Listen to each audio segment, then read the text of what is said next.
nós vamos falar de um tema importante nesse início de ano, que é recomeçar. E recomeçar é sempre um desafio para todos nós, né? Porque exige algumas posturas, exige algumas atitudes de renúncia, exige esforço, disciplina, como nós vamos estar desenvolvendo aqui. E isso é fundamental para que a nossa caminhada ela possa ser cada vez mais saudável. Lembrando para todos nós que nós estamos em janeiro, né? Em janeiro, o janeiro branco, né? Que faz um trabalho, né? De valorização, mostrando a importância da saúde mental, não só no seu aspecto do tratamento, mas para vencer as barreiras que são construídas constantemente, os preconceitos, não apenas pela doença, mas muitas vezes, inclusive, pelo tipo de tratamento. E lembrar que já de algum tempo, janeiro é considerado o mês internacional do planejamento de tempo, né? A questão do janeiro tem a ver com esse calendário nosso ocidental, né? Com essa mudança de ano. E lembrar também que fazer planejamento de tempo ele é possível em todos os instantes, mas algumas marcas, alguns momentos, algumas datas, elas são importantes porque elas nos levam a pensar nesse planejamento, né? E o fim de um ano e o início do novo ano, né, é um momento em que as pessoas, direta ou indiretamente, acabam sendo forçadas a lembrar dessa necessidade de rever metas, de construir metas, de planejar as coisas na sua caminhada. Então, com isso, é importante a gente lembrar, né, que quando a gente fala de renovar, a gente também está falando de renascer. Então, ao lado da data, né, da mudança do ano, nós tivemos agora o Natal, que fala do nascimento, né? E que, infelizmente, muitas pessoas deixam de pensar e de refletir o que nós estamos precisando verdadeiramente deixar nascer dentro de nós. E a gente, né, tem que lembrar que renascer, renovar, é um recomeço. É recomeçar a caminhada. E por que a gente às vezes precisa recomeçar a caminhada? Às vezes, porque nós nos deixamos inertes muito tempo, não fizemos nenhum movimento de progresso pessoal na nossa caminhada. Outras vezes, porque a escolha do nosso caminho não é a melhor escolha que a gente precisaria conviver. Então, nós temos que recomeçar, né? Como diz uma frase, né, que eu vejo muitas vezes ser postada, né, nas redes sociais, em que Francisco Cândido Xavier, ele diz que a gente não pode mudar o passado, mas a gente pode recomeçar e construir um novo futuro. E a proposta é esta, que a gente pense nisso. E por que que isso é importante para a saúde da alma? Porque isso vai aliviar a nossa vida desse peso que eu estou errando, que eu não tenho chance, que as coisas vão ser sempre assim. E, na verdade, isso, né, não condiz com a realidade da natureza. Não é da natureza humana simplesmente, mas da natureza. Né? O universo, na sua caminhada, o universo se movimenta em ciclos. Né? E ciclos os mais diferentes possíveis. E esses ciclos, eles constroem, né?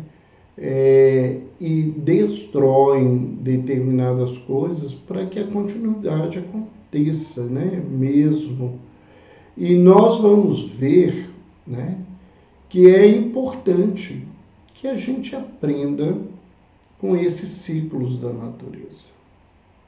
Porque quando a gente observa, né, vem um ano, né, de 365 dias, determinado, né, pelo movimento, né, de rotação da Terra ao redor do Sol, né, e terminando, começa um novo ano. Um novo ano que tem ciclos dentro deles, né? Sejam os meses, as semanas, as horas, né? As estações do ano, que mostram, né, que as coisas se renovam. A primavera que se foi, né, não vai ser a mesma primavera que vamos viver no ano de 2022, mas na essência é a primavera. E o verão que nós estamos vivendo agora, né, não é o mesmo verão que nós vivemos de 2020 para 2021, mas na essência ele é o verão. Então é importante a gente entender, né, que na primavera não vêm as mesmas flores, no outono a gente não colhe os mesmos frutos, que a gente não vive as mesmas temperaturas, mas na essência os ciclos permanecem, né? E isso traz para nós algumas ideias, alguns aprendizados muito importantes que nós não podemos deixar de avaliar. Um deles é que nesses ciclos não existe fim, existe uma passagem, uma transformação. Lembrar que, embora eles sejam ciclos, e vamos colocar agora as estações para a gente entender, né? Eles necessariamente não cumprem um único papel e os seus propósitos necessariamente não terminam naquele ciclo. A floração da primavera, ela vai se transformar em fruto posteriormente. Né? Toda a mudança que o inverno traz, e principalmente no hemisfério norte, por causa, né, do forte inverno que lá se tem, né, ele vai, de alguma forma, preservar os brotos que vão revigorar na primavera e florescer. Então, a vida da gente, né, nesse contexto, nós temos que pensar nisso, né? Que o nosso propósito da vida, ele não se resume à nossa vida física, né? Ele constrói determinados recursos, determinadas propostas, determinadas situações, elementos, descobertas que vão ter um seu resultado maior em outros ciclos de outras pessoas, né? E quem tem essa percepção reencarnacionista, ou quem acredita na imortalidade da alma, numa continuidade transcendente, num novo ciclo, de uma nova forma, em que o que é importante é a essência do ser que continua na sua caminhada, na sua construção. Os ciclos, eles ensinam, né, a todos nós a atravessar os desafios e as dores. Quando você vê os anos, as décadas, os séculos, né, e que as coisas acontecem, né, a gente vê aí esses discursos proféticos, né, escatológicos do final dos tempos, do final do mundo, e que as pessoas se desesperam que tudo vai terminar, que tudo vai acontecer, né? O que a gente aprende, né, é que as coisas têm uma continuidade e que tudo passa. Passam as flores da primavera, passa o calor e as enchentes do verão, passam a frutificação, né, a colheita e a mudança da natureza no outono, o frio do inverno, e as coisas continuam, elas caminham. Então, isso faz com que a gente pense e a gente avalie que se a gente está sofrendo nesse momento, né, isso vai passar, como sempre acontece na vida, né? Embora quando eu estou vivendo uma dor, ela é a maior dor que eu tenho, porque é a que está me acompanhando nesse momento. Mas amanhã, num novo ciclo da minha vida, e nós temos ciclos, nós temos a infância, nós temos a puberdade, a adolescência, a juventude, a madurez, né, a velhice. Tudo isso são ciclos, e em cada um deles a gente constrói coisas e pode construir coisas boas ou ruins. Quando a gente se descuida de nós, nós levamos para a madureza, para a velhice, frutos de dificuldades, de dores, de sofrimentos, porque foram os nossos descuidos nesse lugar, né? Mas a gente aprende, né, através desses ciclos, né, a sabedoria da vida em diversos aspectos, que vai crescer e se aprimorar, né, na madureza e na velhice.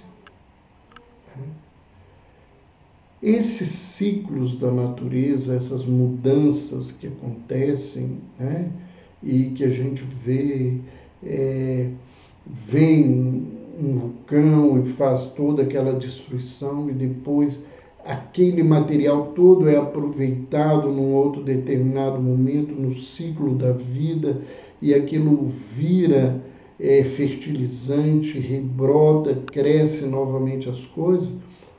Tudo isso ensina também, ou nos ajuda a reduzir o temor que a gente tem da morte.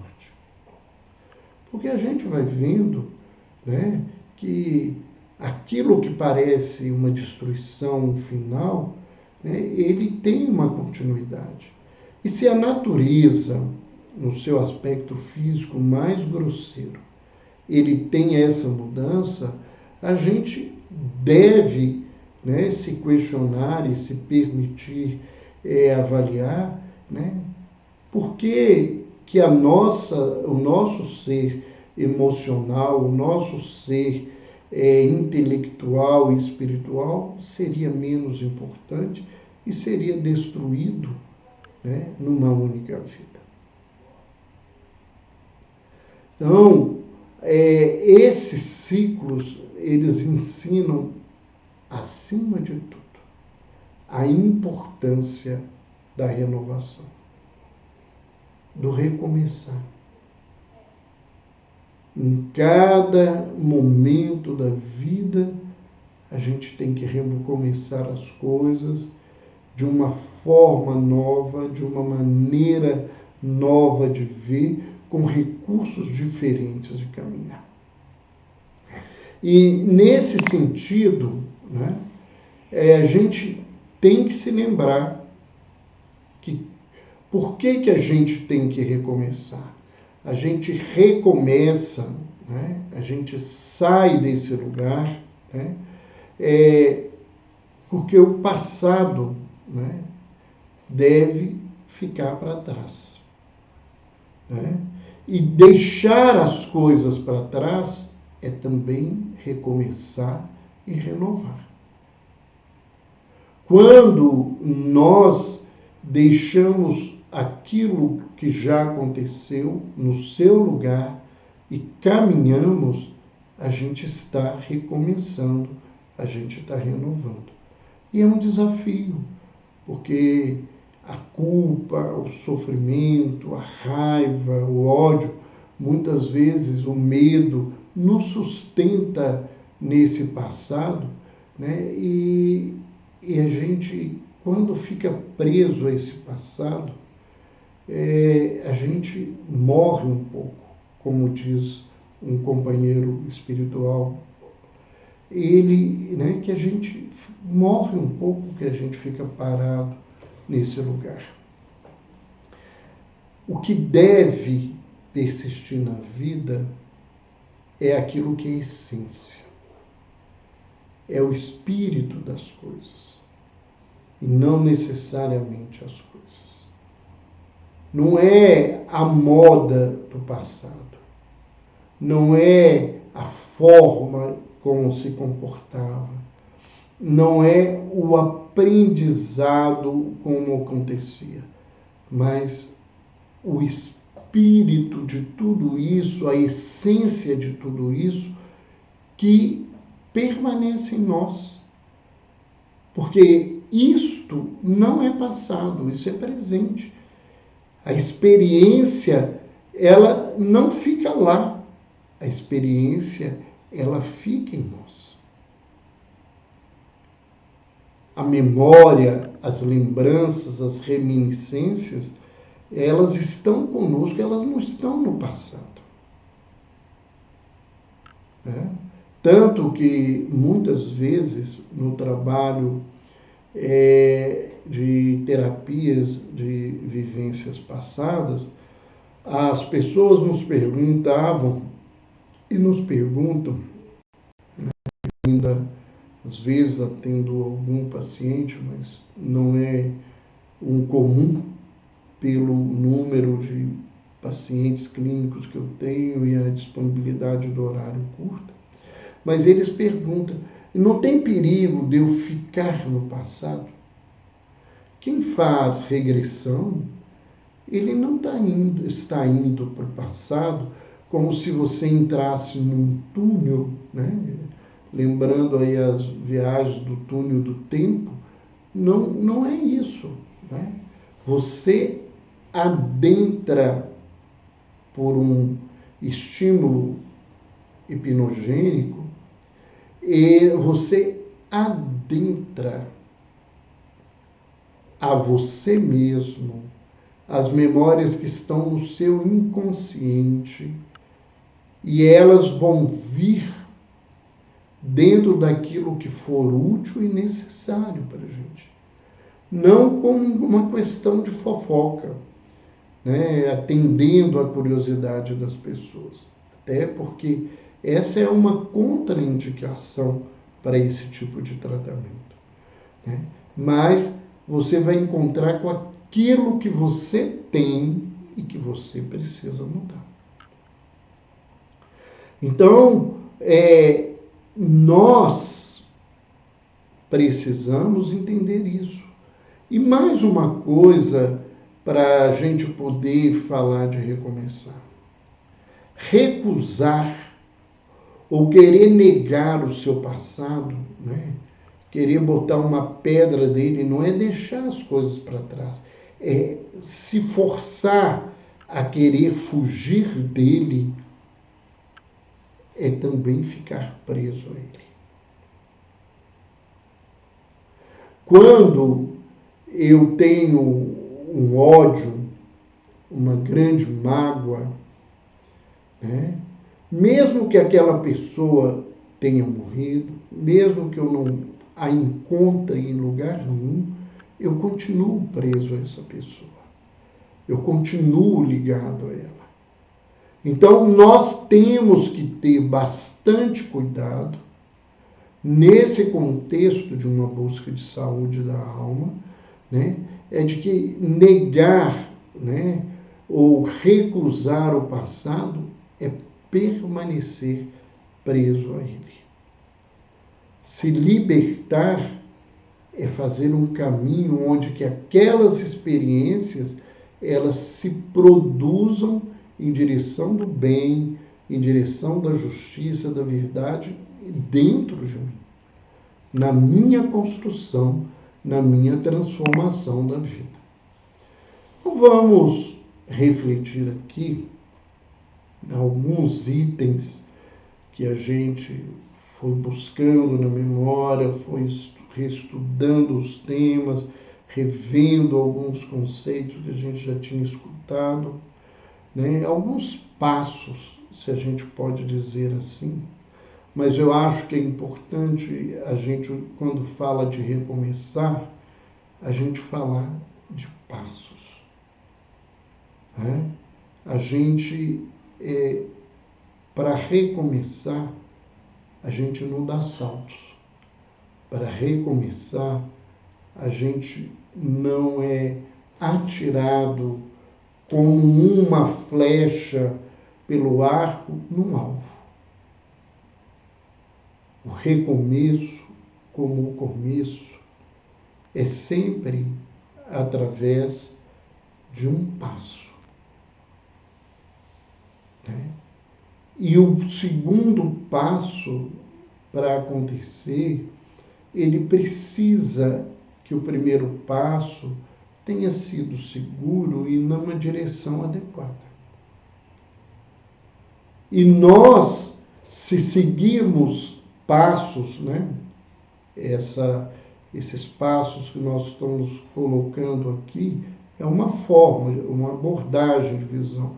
Algumas pessoas poderiam falar com outro contexto, né? Esses passos, eles são importantes para que a gente consiga recomeçar fazendo novos projetos, construindo novas metas e caminhando de uma maneira diferente. O primeiro passo é aprender com o que passou. São as experiências. O primeiro passo para recomeçar é isso. Sabe por quê? A gente tem que ter base. Ninguém anda sem base, a gente não flutua. A gente não anda, né, no ar, né? A gente tem que ter uma base. E a base que nós temos são as nossas experiências. Sejam elas experiências orgânicas, sejam elas experiências físicas, sejam elas experiências emocionais, de relacionamento, sejam elas experiências espirituais. Elas são fundamentais na vida, independentes de serem positivas, de serem negativas. Elas são experiências. E elas é que são a base da vida. Se eu não tenho experiências, né, o meu passo vai ser trôpego. A direção do meu pé pode ser inadequada, porque É essa base que me faz mudar. Eu não quero ir mais por essa direção, ou eu quero seguir essa direção, é construído com as experiências que eu tive, né? Elas não vêm do nada. Elas não vêm do nada. Porque quem perde memória e experiência, perde o elan da vida, ele perde a vitalidade, ele perde o contato. A gente vê isso cada vez mais naquelas pessoas que demenciam, seja de Alzheimer, sejam outros tipos de demência, né? Porque à medida em que a pessoa perde a memória, à medida em que ela não consegue conviver com as suas experiências, né? Ela passa a não conseguir ter contato com a vida. Então, querer falar assim, eu quero que o meu passado suma. Não. Querer que o passado suma é ficar no passado. É brigar com ele o tempo todo. É como uma gaveta abarrotada em que eu tenho que segurar a gaveta o tempo todo para ela ficar fechada, porque se eu largar, as roupas, as coisas estão ali, saem. Porque eu não saí desse lugar. Então, o primeiro passo é aprender. Aprender que a forma que eu uso para estudar não é adequada. Aprender que fazer determinadas coisas, elas não dão resultados. Porque eu já fiz e não deu resultado. Né? Porque quem não aprende com experiência fica parado. É o indivíduo que todo dia entra no sacolão e compra laranja e ele espera que vá tomar suco de uva ou de abacaxi. Se eu repito todo dia o movimento e eu só tenho laranja na minha casa, eu só vou tomar suco de laranja. Então, enquanto eu teimo nesse lugar, né, eu vou ficar o tempo todo preso nisso. Por isso que o perdão é algo importante, porque o perdão alivia a vida da pessoa dessas amarras que ele teve. Se o outro vai saber do meu perdão, não é problema, porque eu perdoo por mim, para que eu não fique preso a essas situações. Né? Em Grande Sertão Veredas, tem um momento que um jagunço, né, do texto do Guimarães Rosa, ele diz: quem tem um inimigo, dorme com ele na cama, porque fica com ele o tempo todo. Porque o ódio faz que você fique preso ao objeto por quem você tem o ódio. Conservar a mágoa é viver com quem te magoou, com as coisas que te magoaram. Agora, eu vou aprender. Eu fui magoado porque eu fui ingênuo, porque eu fui irresponsável, porque eu fui leviano, porque eu não fui atento. Então, eu vou aprender essa caminhada e esse processo de transformação. Um segundo passo importante nesse processo é ficar continuamente atento para reconhecer as oportunidades. Não faltam oportunidades de crescimento na nossa vida. O que nos falta é a atenção, né? O que nos falta é esse cuidado, né? Eu quero ser paciente. E a vida me coloca um monte de situações que me causam intolerância e que me trazem impaciência. Eu quero tirar isso. Não, isso está na minha vida porque eu só aprendo a ter paciência nesse lugar. Nesse contexto, nesse processo, nesse caminho de transformação. Então, muitas vezes as oportunidades passam por nós e a gente não vê o que está sendo ensinado na nossa caminhada, o que está sendo visto, o que está sendo pincelado, jogado na minha cabeça e que, por não estar atento, eu não aprendo. Você viu o que estava escrito? Ah, não, estava distraído. Era uma frase importante para você. Então, a vida nos coloca muitas coisas que a gente quer aprender e elas podem nos ensinar, mas nós não prestamos atenção a ela. Não prestamos atenção a essas coisas.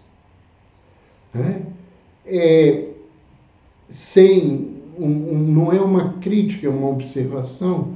Eu, às vezes, ouço profissionais da área de saúde se queixarem do trabalho, do que tem que passar dentro do trabalho, né?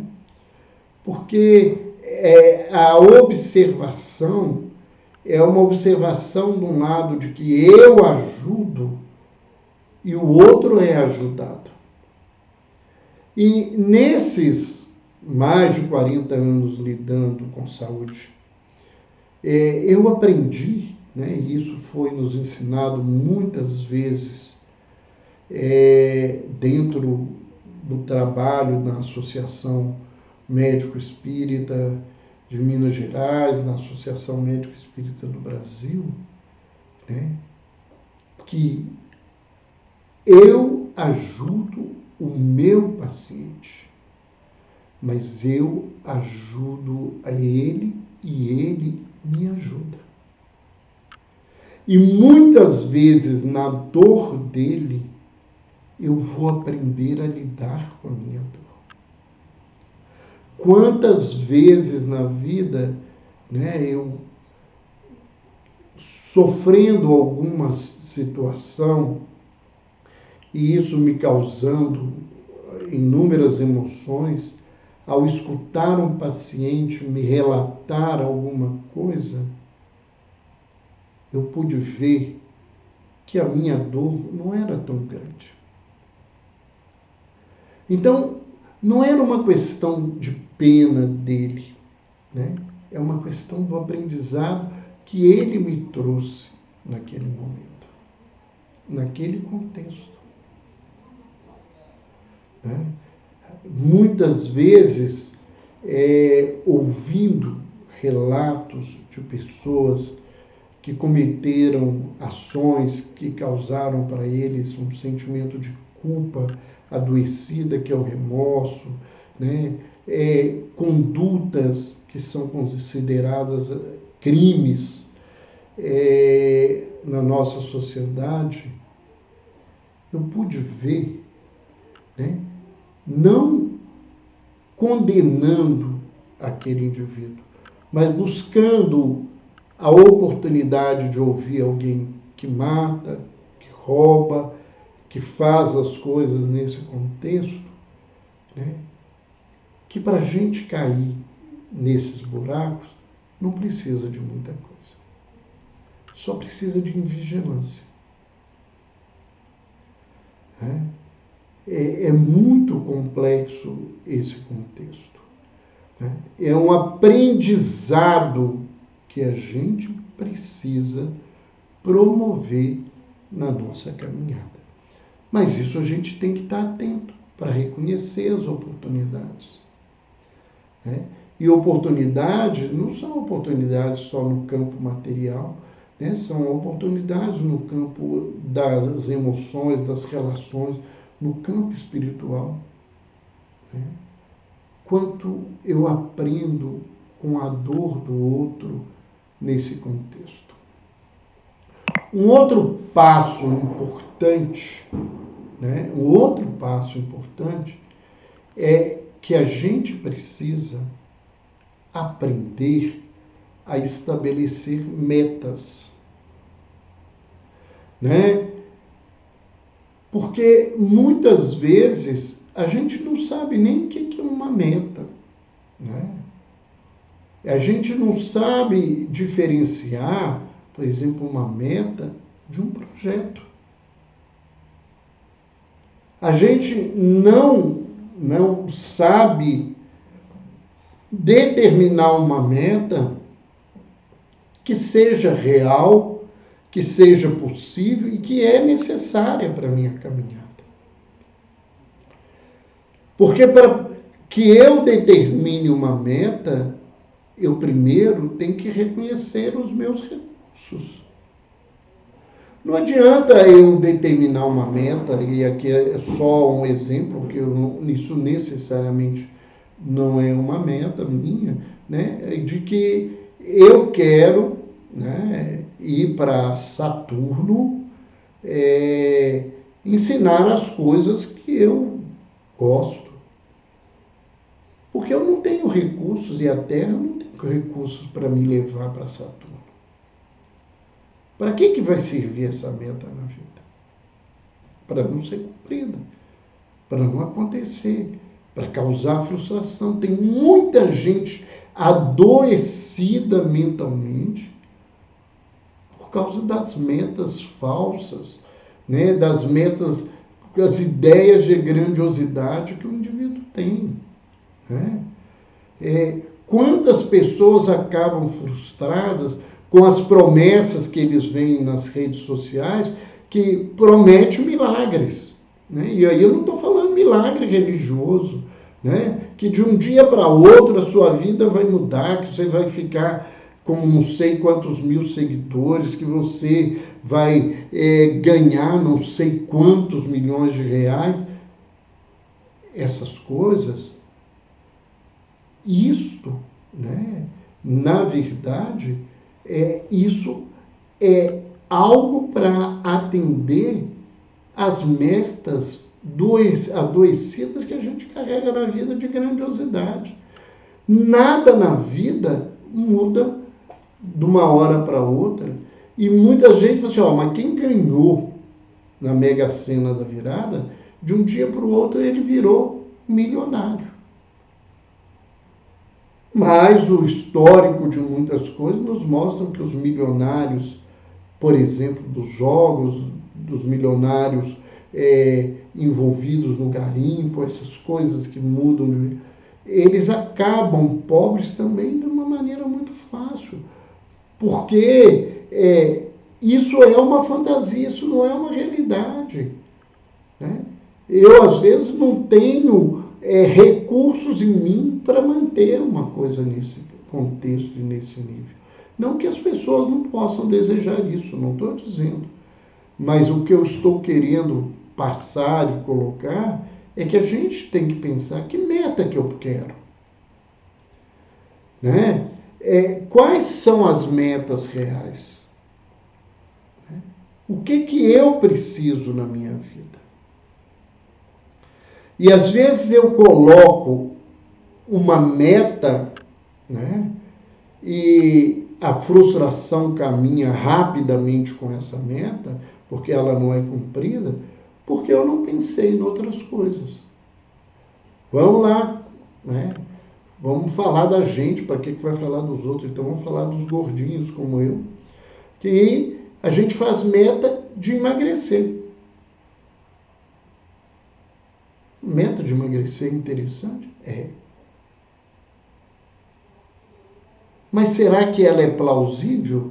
Será que o problema do gordo é emagrecer?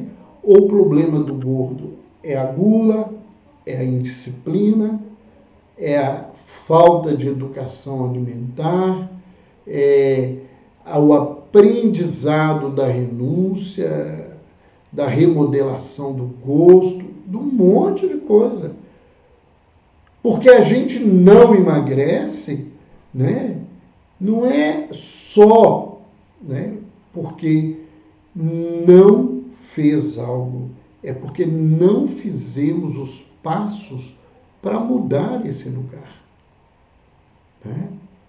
Quanta gente emagrece muito e recupera tudo, porque o problema não é emagrecer. é sustentar o emagrecimento.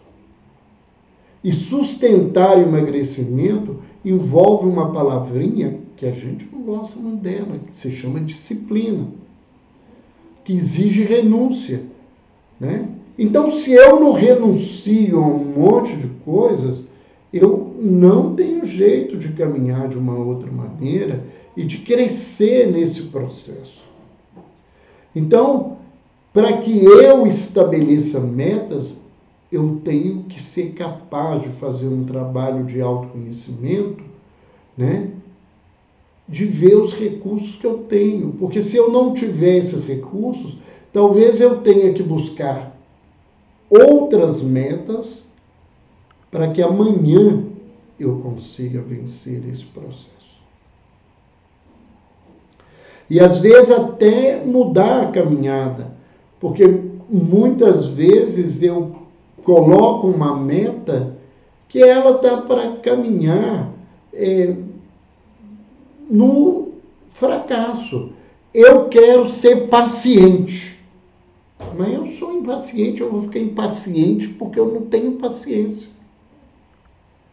Mas se eu aproveitar os recursos positivos que tenho, por exemplo, de ser uma pessoa disciplinada, trabalhadora, à medida em que eu trabalho e disciplino, eu vou aprender direto ou indiretamente recursos que me levam a aprender e a sair vitorioso da paciência. Em vez de focar naquilo que eu não tenho, porque eu não tenho, eu foco no que eu tenho para construir algo que eu não possuo. Outro caminho importante, né, é eu tenho que cuidar daquilo que eu já conquistei. Eu tenho de cuidar daquilo que me trouxe até aqui. Se hoje eu sou uma árvore, né, é porque eu fui ontem uma semente, né, e eu fui um pequeno ramo, um arbusto, até chegar nesse porte, né? E eu tenho que cuidar de tudo isso que eu trouxe, que me construiu. Porque se eu perder esses valores nessa caminhada de construção, vai me faltar argamassa para continuar erguer esse novo Roberto, essa nova condição que eu estou buscando na vida e que eu preciso nesse caminho, né? Então, sem eles é impossível a gente conseguir essas coisas. E uma situação importante é nós não temos recursos para o grandioso. A maioria de nós não tem recursos para o grandioso. Mas nós temos recurso para o pequeno. Então, mesmo que eu tenha uma meta grandiosa, eu deveria começar trabalhando com metas menores na vida. Com os passos que são fundamentais para o meu processo de transformação, para a caminhada que eu preciso. Lembrando que uma caminhada, ela começa com um único passo. E se eu fizer pequenos passos, eu vou construindo grandes metas. E aí eu me lembro, né, para trazer como exemplo, o lema dos Alcoólicos Anônimos, né? É se manter sóbrio pelas próximas 24 horas do dia. E daqui agora esse minuto, essas 24 horas, elas estão a 1 minuto a mais. E daqui um tempo, quando nós terminarmos a nossa conversa, ela está alguns minutos a mais. São pequenos passos.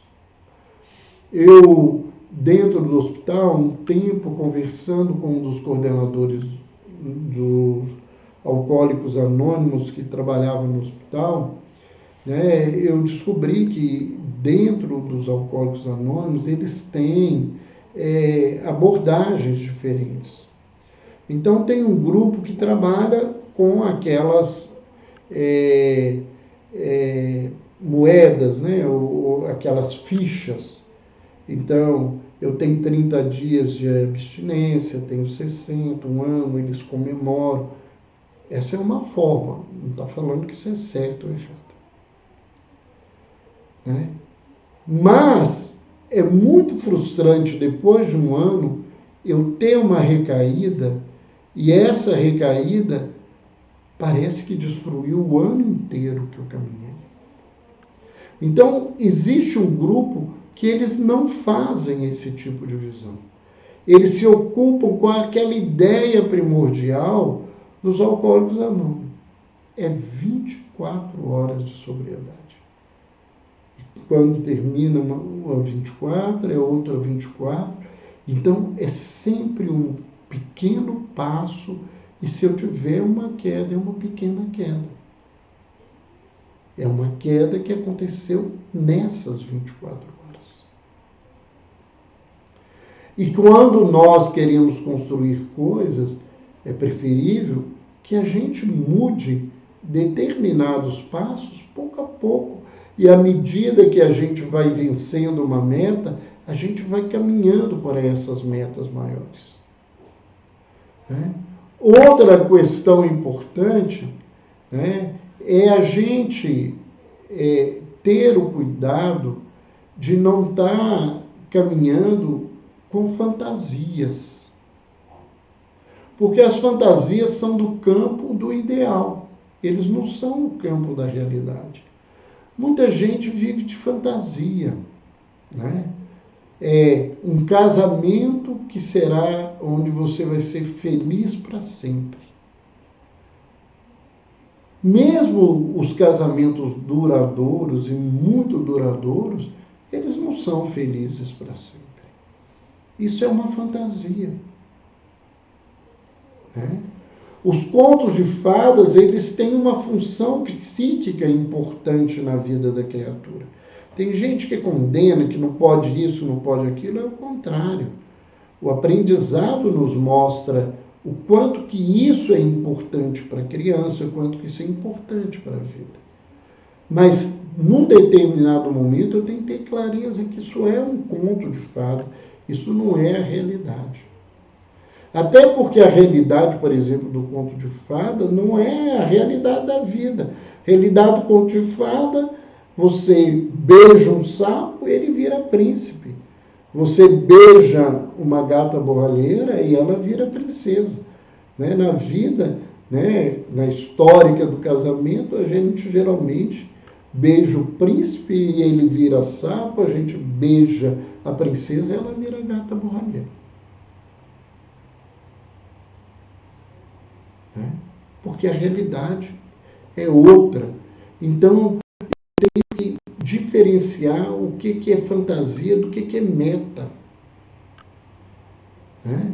Porque isso vai me frustrar e eu tenho que saber que quando eu tenho metas, eu tenho que fazer projetos dentro desse processo. Né? Eu tenho que ter um tempo de planejamento e eu tenho que ter um tempo de realização. Há um tempo de plantar e um tempo de colher. Né? Ciclos que estão presentes em toda a cultura milenar. Então, será que eu não estou sofrendo? É porque eu, na realidade, eu estou preso às fantasias e não à realidade? Alguém, né, com síndrome de Peter Pan, ele vive de fantasia. querer ser criança a vida inteira, né? Alguém, né, que busca a lenda do Eldorado, que você vai tomar ali, além de ficar rico, você vai tomar banho numa cachoeira e que você vai ser jovem por toda a eternidade. Isso é fantasia. Né? No contexto da caminhada, isso é uma fantasia. No contexto do conto, psicologicamente, isso pode te dizer outras coisas. Né? Mas no sentido material e prático, isso só é e se faz uma fantasia. Então, uma coisa importante para a gente recomeçar é aprender a administrar o tempo, aprender a administrar os recursos e saber administrar os passos que eu preciso dar. Administrar o tempo é uma coisa desafiadora. Muita gente diz que não tem tempo. Né? E, na verdade, a gente não é que a gente não tenha tempo. A gente não utiliza o nosso tempo de maneira adequada. Porque para administrar o tempo, eu tenho que aprender a fazer uma avaliação daquilo que se chama prioridades. E muitas vezes o meu tempo é gasto com futilidade, é gasto com conversa fiada, é gasto com maledicência, é gasto com reclamação, e isso não cresce a vida. Eu tenho que aprender a administrar os recursos. Quanta gente adoece porque ele dá um passo maior que as pernas. E não precisa ser necessariamente alguém doente que está num quadro de mania, com uma compulsão de compra. Né?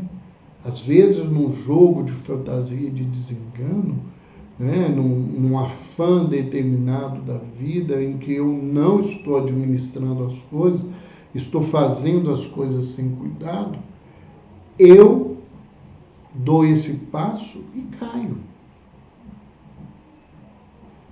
Então, eu preciso administrar o que eu tenho. Né?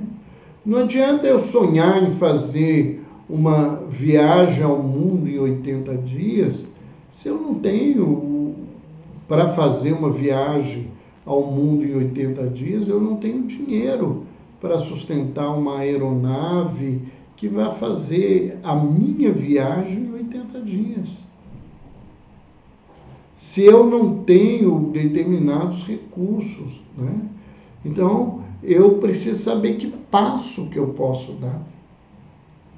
Porque tem muita gente que quer coisas, mas ele não para nem para avaliar o tempo, nem para avaliar os recursos que ele tem, nem para avaliar os passos que ele precisa caminhar.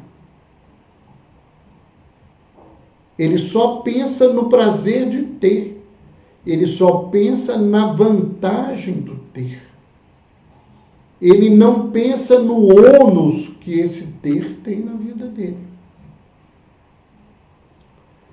Quantas pessoas buscam, por exemplo, o poder político, né, por N situações, às vezes até movido por um princípio nobre, e depois de um mandato, ele não volta, ele não fica, porque as pessoas não sabem o ônus que o político paga para ficar no lugar que ele fica. Porque ele deturpa o seu caráter, né? Ele se vende a um processo de corrupção política, ele se vende a um sistema onde o poder financeiro, o poder econômico, ele move tudo. E ele tem que se vender, às vezes, dos seus próprios princípios. Então, quem tem princípios fortes, verdadeiros, não vai ficar num lugar desse. Né? Então, isso é bastante complexo. Né? Bastante complexo. Então, eu quero ficar rico. Mas você sabe que preço que fica a riqueza? O que você vai ter que fazer na vida para que essa riqueza se mantenha com você? Então, nós temos que fazer essas mudanças da nossa caminhada. Um outro passo importante, né, é a gente saber separar as metas que são realmente reais, que é aquelas que envolvem a nossa essência, daquelas metas que muitas vezes são só projetos, né, são produtos para o nosso dia a dia, né, que não faz a gente crescer. Eu tenho uma meta de até o final do ano, economizar tanto de dinheiro, aplicar esse dinheiro para ganhar tanto, mas o que isso vai significar na sua vida? E o que isso vai te fazer bem ou mal? Porque está errado fazer isso? Não é isso que eu estou dizendo. Mas o preço é caro. Eu tenho vários clientes que se desajustaram emocionalmente com a preocupação de ter mudado a vida para viver de aplicações. E viver de aplicações é aprender a conviver com a impermanência da vida, com o imprevisto da vida. E você tem habilidade, capacidade de lidar com isso? Então, os projetos de essência são os projetos que transformam a gente mais do que isso. Os projetos de essência, nos transformando, eles fazem um movimento de convite de transformação das outras pessoas.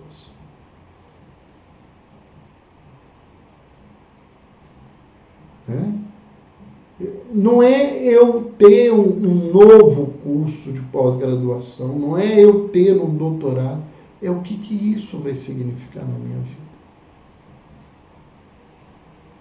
Eu vejo muita gente fazendo mestrado e doutorado sem nem entender o que está fazendo. Então, nessa política que virou a educação nesse sentido, o cara acaba o curso e ele vai fazer um mestrado como algo que é de complementação ou como algo que dá oportunidade de uma bolsa para sustentar um tipo de emprego.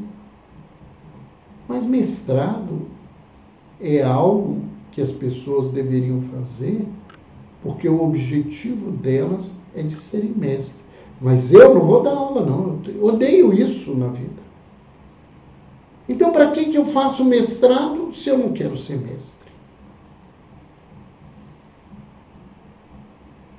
E aí as pessoas acabam de fazer um mestrado e entram num doutorado. O doutorado, ele perdeu o sentido para que ele foi criado. O doutorado era um momento em que o profissional, o mestre, o pesquisador, depois de tantos anos, ele iria comprovar a excelência do seu conhecimento para ser chamado doutor. E quantos doutores tem aí que eles não têm nada dentro deles para ser chamado de doutor? E quantos de nós somos chamados de doutores sem ser doutor? Que é uma dificuldade, por exemplo, a área médica, a área de direito. A gente acaba sendo chamado doutor sem ser doutor. Eu sou um médico especialista. Eu não sou mestre, nem sou doutor nessa questão, né? Porque eu não tenho esse tipo de formação, né? Então, o doutorado, ele deveria ser, né, uma conclusão da carreira do indivíduo, mostrando a grandeza dele, e a gente se perdeu, porque a gente não sabe o que é meta, a gente não sabe o que está fazendo, né? Por N situações, porque todo mundo faz igual, porque a gente precisa de emprego e não tem emprego, então a gente vai ficando nesse lugar, né? E muita gente, na hora de devolver a universidade, principalmente a universidade pública, a oportunidade do mestrado, doutorado, fica com raiva, porque eu não gosto de aluno, eu não gosto de dar aula, eu não gosto de orientar pesquisa. Mas foi para isso que você fez as coisas. E na vida é assim. Quanta gente cria uma meta e depois não sabe o que vai fazer com essa meta. Não sabe como é que vai caminhar nesse contexto. E dentro da meta, a gente tem que aprender a criar um ritmo de vida. Mas um ritmo que envolve duas coisas: vontade e perseverança. Para que eu tenha um ritmo de persistência, eu preciso ter vontade. E vontade é diferente de desejo. Desejo é algo que passa rápido. Eu estava com desejo de chupar picolé, chupei picolé, acabou. A vontade, ela tem um caminho mais aprimorado, mais profundo, mais transcendente na vida da criatura, né? E o ritmo para conseguir uma meta é persistência, né? Se cair, levanta, sacode a poeira e dá a volta por cima, como diz o samba. É a gente fazer esse movimento, fazer esse processo de construção, para que a gente possa recomeçar e recomeçar positivamente. A gente tem que ficar atento e manter o nosso foco. Eu tenho que focar naquilo que eu estou buscando. Porque se eu perder o foco, eu posso perder a oportunidade que poderia me levar, né, à meta que eu gosto, que eu quero, que eu busco na vida.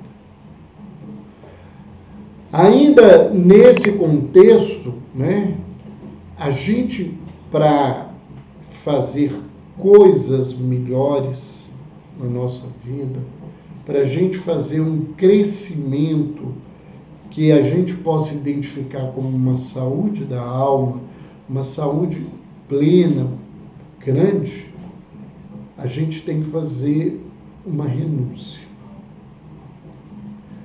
Tem outras renúncias, mas essa é muito importante. É de abandonar as coisas que são banais e vulgares na nossa vida.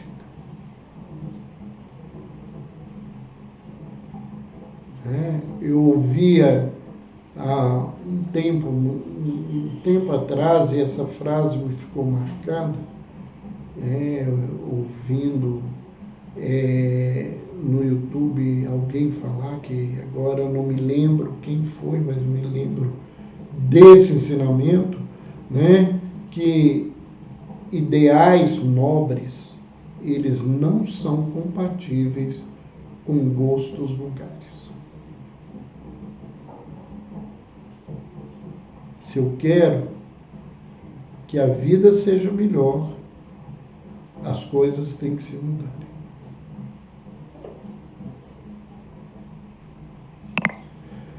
Outro passo importante, né, é, mantendo esse olhar na meta, eu tenho que direcionar a minha força e o meu esforço para conseguir. Então, não basta eu ter um foco, eu tenho que direcionar a minha energia, eu tenho que direcionar o meu trabalho, o meu esforço nessa direção, nesse contexto, nessa busca. Isso não pode ser visto de uma forma diferente. Dentro desse projeto, que, como a gente vê, as verdadeiras metas, elas transcendem as pessoas. Elas têm uma busca pelo altruísmo. As grandes metas, realmente, que transformam o ser, elas buscam atingir o maior número de pessoas possíveis. As metas que só estão voltadas para o meu eu, ou voltada para o meu ter na vida, elas perdem o significado, elas perdem o sabor, elas perdem o valor, e a gente vai ter que recomeçar sempre. Então, hoje o que para mim é grandioso nesse sentido da busca do ser e de atender os outros, amanhã eu vou ter uma visão maior, isso é processual, isso vai crescendo na minha caminhada. Então, para trabalhar com meta, eu tenho que trabalhar dentro desse processo. E por que isso? Porque essas metas, mesmo que eu não veja e acredite dessa forma, elas vão indiretamente nos levar em direção ao sagrado. E todo o processo que me leva a buscar essa transcendência da alma, ela vai me construindo duas coisas. Uma visão de unidade e uma visão de plenitude. Uma unidade com Deus, não porque eu sou igual a Deus, mas que na minha semelhança, à medida em que eu faço o que Deus, o que o sagrado, o que a natureza, o que eu coloque de nome dentro desse processo, é como se ele fizesse. É isso que Jesus nos ensina quando ele fala dessa unidade. Porque sendo ele, dentro de uma visão, um referencial tão grande, que ele é interpretado como divino, algo humano divino, não existe. Humano ou divino. Mas à medida em que o humano vive plenamente isso, ele se torna divino para o mundo, porque ele faz como a própria divindade e a lei chama. E isso constrói nele uma plenitude. Ele se torna pleno com a vida. Ele vai criando essa plenitude de transformação e de crescimento. E o último passo, como é um ciclo, é lembrar sempre que eu preciso avaliar, corrigir e recomeçar.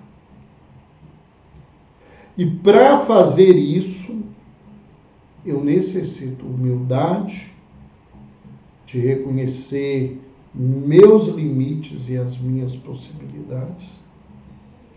Eu preciso ter coragem, agir com o coração, agir com o sentimento mais nobre que eu possa ter na vida. E isso né, vai ainda nos exigir um autoconhecimento. À medida em que eu me permito me conhecer, eu vou poder avaliar o que eu estou fazendo, corrigir os meus passos, refazer os meus recursos para recomeçar. Né? E nada tem problema recomeçar. O grande problema da alma é ficar morta.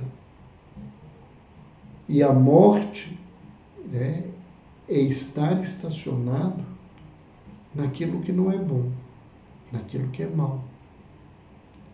Isso é que é morrer. Né? A morte do físico é um ciclo, como a morte dos sóis, das estrelas, como a morte dos planetas, como a morte das plantas, como a morte dos rios, a morte dos desertos. Tudo morre e tudo se refaz, tudo se reconstrói nesse processo. Morrer, no sentido espiritual, é estacionar, é parar na vida. É achar que está tudo bom, quando na verdade não tem nada bom. Né? Eu prefiro ver assim para poder fugir dessa caminhada, para poder buscar outro processo. Eu gostaria de lembrar, né, nesse momento que nós estamos aí com uma audiência maior, muitas pessoas nos perguntaram sobre a palestra da semana passada. Né? E nós tínhamos prometido que íamos tentar colocá-la no YouTube o mais rápido possível. Ela já está no YouTube, no nosso canal, Dr. Roberto Lúcio, Saúde Mental e Espiritualidade. Então, onde nós estamos falando, né, de uma coisa, né? O futuro da pandemia estará focado na saúde mental. Várias reflexões sobre a questão, né, da Covid, né, e as repercussões da Covid na saúde mental de toda a humanidade. Então, se vocês gostaram e gostariam que pessoas assistissem, pode encaminhar para assistirem no YouTube. Se não assistiram, assistam.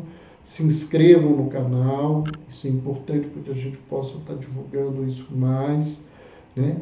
E coloque lá se gostou, se não gostou, porque isso nos ajuda a melhorar o nosso trabalho de divulgação. No mais, um beijo, bom final de sexta, bom final de semana para todos nós e fique com esse beijo no coração.